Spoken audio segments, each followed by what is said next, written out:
Por lo que supe de la mamá, dice que la llamaron sí con el tema de que le estaban asignando una abogada, pero todavía lo de la, ¿cómo se llama esto? La asistencia psicológica todavía no estaba.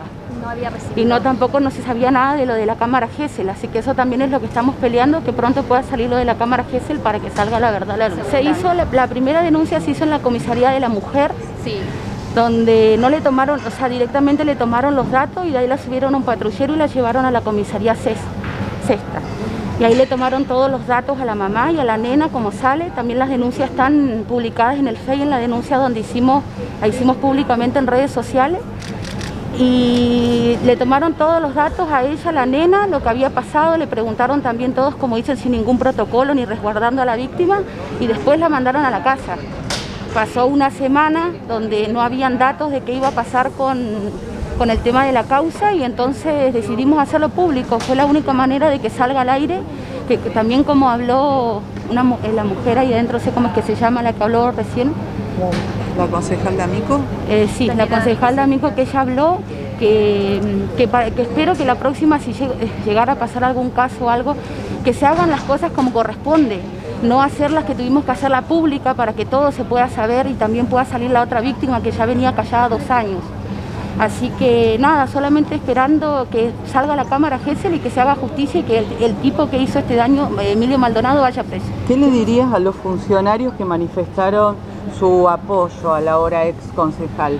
En ese sentido estuvimos muy enojados, primeramente por el intendente Pablo Grasso, que él también le dio el apoyo y sinceramente siendo el intendente uno ¿cómo se va a sentir? Se siente mal porque sinceramente yo creo que también deberían haberse llamado al silencio y haber esperado que todo, no darle el apoyo a él, también como también lo hicieron los de las básicas, es obvio igual también de que van a apoyar a su partido porque ellos trabajan para ellos y ese creo que es claramente obvio que hablaron por eso, pero sí, yo creo que sí deberían las disculpas, más que nada por la criatura, porque apoyando a un pedófilo, ¿y dónde queda la víctima?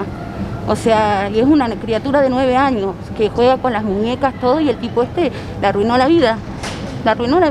Aunque por eso pedimos ayuda psicológica para ella, porque realmente la necesita y la mamá también la necesita.